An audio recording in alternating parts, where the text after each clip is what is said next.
Hello everyone, આજે આપણે જે પનીરની સબ્જી બનાવવાના છીએ તેને હું ના તો શાહી પનીર કહીશ અને ના તો પનીર લબાબદાર, કારણ કે આ બંનેનું મિક્સ કોમ્બિનેશન છે.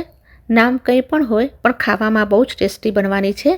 હું ગેરંટી આપું છું કે ખાવા બેસશો ત્યારે આંગળીઓ ચાટતા રહી જશો.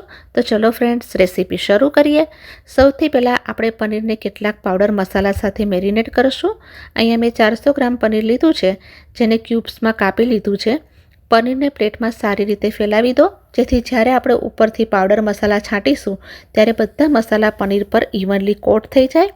સૌથી પહેલાં એના ઉપર થોડું છાંટશું મીઠું, પછી એમાં નાખશું હળદરનો પાવડર અને થોડું લાલ મરચાંનો પાવડર નાખશું. અહીં મેં કાશ્મીરી લાલ મરચાંનો પાવડર લીધો છે, જે બહુ તીખું નથી હોતું અને પનીરને સરસ કલર આપે છે.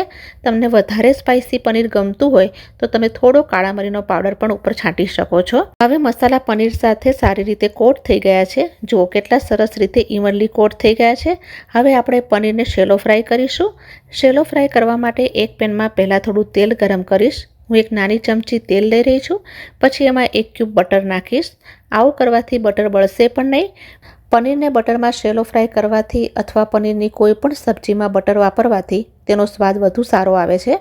તેલ ગરમ થઈ ગયું છે અને બટર પણ થોડુંક મેલ્ટ થઈ ગયું છે. હવે તેમાં મેરિનેટ કરેલું પનીર નાખશું અને હાઈ ફ્લેમ પર સતત ચલાવતા રહીને શેલો ફ્રાય કરશું. આમ કરવાથી પનીર સારી રીતે કૂક થઈ જશે. એવું નહીં થાય કે એક બાજુ કાચું રહી જાય અને બીજી બાજુ વધારે કલર આવી જાય. બીજું, જ્યારે આપણે પનીરને હાઈ ફ્લેમ પર પકવીએ છીએ ત્યારે હાર્ડ નથી થતું, સોફ્ટ જ રહે છે. જુઓ, પનીરનો બહુ સરસ કલર આવી ગયો છે. હવે પનીરને વધારે સોફ્ટ રાખવા માટે આપણે એને પાણીમાં નાખી દઈશું. આમ કરવાથી પનીરની કુકિંગ પ્રોસેસ અટકી જશે અને પનીર પોતાની ગરમીથી વધુ કૂક થઈને હાર્ડ નહીં થાય. હવે એ જ પેનમાં ફરીથી એક નાની ચમચી તેલ ગરમ કરી રહી છું, કારણ કે હવે આપણે ગ્રેવીની તૈયારી કરશું.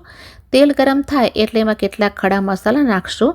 એમાં હું લઈ રહી છું 1 તમાલપત્ર, અડધો ઇંચ તજનો ટુકડો, જાવંત્રી લેશું, ચક્રફૂલ લેશું, 1 મોટી એલચી લેશું, 2 નાની એલચી લેશું અને 4 થી 5 લવિંગ લેશું. સૂકું લાલ 1 મરચું લેશું અને થોડુંક જીરું પણ એડ કરશું. આ મસાલાઓને થોડા સેકન્ડ માટે પકવી લેવાના છે. જીરું ખાસ એડ કરજો, કારણ કે આપણા કિચનમાં વપરાતી સૌથી કોમન ખડા મસાલાની વસ્તુ તો જીરું જ છે.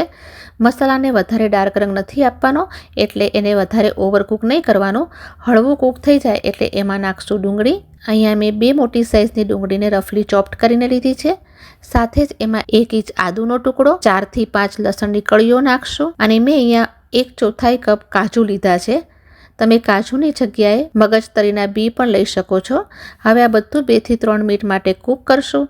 અહીં ધ્યાનમાં રાખવાનું છે કે ડુંગળીને વધારે બ્રાઉન નથી કરવાની, બસ થોડો ગોલ્ડન કલર આવે ત્યાં સુધી જ પકવવાની છે. અહીંયા મેં કાજુનો ઉપયોગ કર્યો છે, પણ તમે કાજુની સાથે મગજતરીના બી એ બંનેનો ઉપયોગ કરી શકો છો અને તમે ઈચ્છો તો કોઈ પણ એક વસ્તુ નાખીને મારી જેમ સબ્જી બનાવી શકો છો.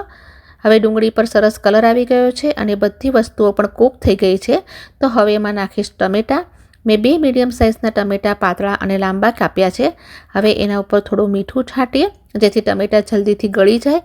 બધું સારી રીતે મિક્સ કર્યા પછી પેનને ઢાંકી દેશું અને લો થી મીડિયમ ફ્લેમ પર 2 થી 3 મિનિટ માટે કૂક કરી લેશું. થોડી વાર પછી તમે જોશો કે ટમેટાં સરસ રીતે સોફ્ટ થઈ ગયા છે. હવે તમે ઈચ્છો તો આને સીધું ઠંડુ કરીને પેસ્ટ બનાવી શકો છો, પરંતુ હું એમાં થોડું ગરમ પાણી નાખીશ અને ફરીથી પાણી સાથે એને કૂક કરીશ. આમ કરવાથી બધી વસ્તુઓ સોફ્ટ થઈ જશે. સાથે જ આપણે જે એમાં કાજુ યુઝ કર્યા છે એ વધારે પાણી એબ્સોર્બ કરે છે. જો કાજુને પાણી સાથે થોડીવાર કૂક કરી લઈએ તો સોફ્ટ થઈ જાય છે અને જે પેસ્ટ કે ગ્રેવી બનશે બહુ જ ક્રીમી બનશે. હવે આ બધી વસ્તુ સારી રીતે કૂક થઈ ગઈ છે. એને ઠંડો થવા દેશું અને ઠંડુ થયા પછી ગ્રાઇન્ડર જારમાં ટ્રાન્સફર કરશું. હવે હું એની પેસ્ટ બનાવી લઉં.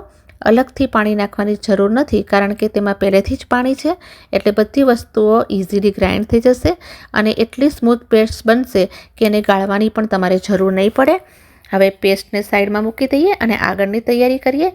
એક કઢાઈમાં ફરીથી 1 નાની ચમચી તેલ ગરમ કરશું.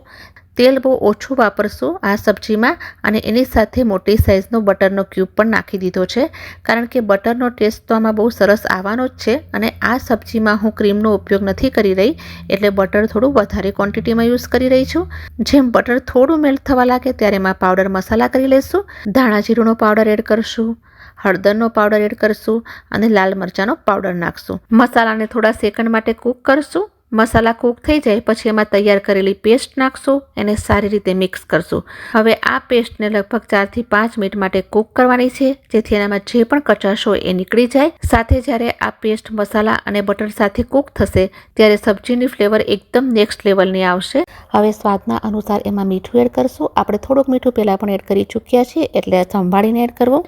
હું કઢાઈને ઢાંકીને પકવી રહી છું, કારણ કે આ સ્ટેજ પર પનીરની સબ્જી બહુ ઉકળે છે અને છાંટા ઉડે છે. જુઓ, પેસ્ટ બહુ સરસ રીતે કૂક થઈ ગઈ છે. હવે આપણે એમાં ગ્રેવીની કન્સિસ્ટન્સી પ્રમાણે ગરમ પાણી ઉમેરશું. આ સ્ટેજ પર હંમેશા ગરમ પાણી જ ઉમેરવું, જેથી કુકિંગ પ્રોસેસ ધીમી ન પડે અને ગ્રેવીની કન્સિસ્ટન્સી પણ સરસ આવે. હવે આપણી ગ્રેવી બહુ સરસ રીતે તૈયાર થઈ ગઈ છે. થોડી વધારે કૂક થશે તો એ ઘટ થઈ જશે. આ સ્ટેજ પર એમાં પનીર નાખી દઈશું. જો પનીર કેટલું સોફ્ટ છે. પનીરને આપણે પહેલાં શેલો ફ્રાય કર્યું છે અને પાણીમાં પણ રાખ્યું છે, એટલે એનું કચાશ તો પૂરેપૂરી નીકળી ગઈ છે.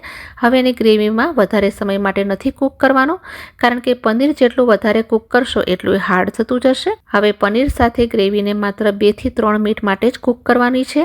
આ જ સ્ટેજ પર એની અંદર હું એડ કરીશ બધી જ ફ્લેવર્સને બેલેન્સ કરવા માટે 1 નાની ચમચી ખાંડ, થોડી કસૂરી મેથી રોસ્ટ કરીને પાવડર બનાવીને નાખી દઈશું. અને સાથે તમે પનીર મસાલો નાખી શકો છો અથવા ગરમ મસાલો નાખી શકો છો, પણ પનીરની સબ્જીમાં મને કિચન કિંગ મસાલો બહુ જ ગમે છે, એટલે મેં એ એડ કર્યો છે. બધી વસ્તુઓ ફરીથી સારી રીતે મિક્સ કરશું. હવે કઢાઈને ફરીથી ઢાંકી અને 2 થી 3 મિનિટ માટે પકવી લેશું. બસ જો આપણી સબ્જી તૈયાર છે. જુઓ એનો રંગ કેટલો સરસ આવ્યો છે. અને છેલ્લે એમાં બારીક સમારેલી કોથમીર નાખશું. ફ્રેન્ડ્સ, જુઓ આ સબ્જીની કન્સિસ્ટન્સી કેટલી સરસ છે, કેટલી ક્રીમી અને મખમલી છે. જ્યારે તમે આ સબ્જી ખાશો ત્યારે પનીર એટલું સોફ્ટ લાગશે કે મોઢામાં જ ઓગળી જશે. હું ગેરંટીથી કહું છું કે તમે આ સબ્જી વારંવાર બનાવવાનું પસંદ કરશો. તો બસ હવે રાહ શેની, જલ્દીથી આ રેસીપી ટ્રાય કરો અને તમારો ફીડબેક મારી સાથે શેર કરો. જો આજની આ રેસીપી તમને સારી લાગી હોય તો મારા વિડીયોને લાઇક કરજો. સાથે મારી આવી વધુ રેસીપી જોવા માટે ચેનલને સબસ્ક્રાઈબ કરવાનું પણ ના ભૂલતા. હું ફરીથી મળીશ એક નવી રેસીપી સાથે. Till then take care and bye bye.